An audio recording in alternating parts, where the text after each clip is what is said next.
শান্তি আছে? হ্যাঁ, একটা দিনও এই বাড়িতে আসছি পরে শান্তি নাই।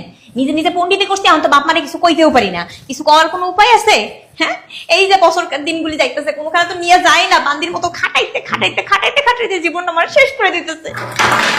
আচ্ছা, না, তোমার এটা কোন ধরনের অভ্যাস? হ্যাঁ, কাজ করো আবার মুখও চালাও, কারণটা কি? কাজ করার মুখ চালাও, মুখ দিয়ে তো খুব কইয়া দিলা। হ্যাঁ, মুখ চালাবে না কি করবে? তোমার মতো বেড়া মানুষ যার কপালে জুড়ছে, হ্যাঁ, তার তো মুখ চালাইতে হবেই। মুখ চালানো ছাড়া তো কোনো উপায় নাই। কেন? হ্যাঁ, আমি যে তোমার ঘর সংসারে যে আসছি, বাপ মা দিলে তো তাও বাপ মানে কিছু করতে পারতাম। হ্যাঁ, নিজে নিজে পন্ডিত করে যে আসছি, এর জন্যই তো এই ফল আমার ভোগ করতে হইতেছে। হ্যাঁ, কেন আমার দিয়ে কেন এত খাটাও? একটা কাজের লোক রাখতে পারো না? পারো না একটা কাজের লোক রাখতে?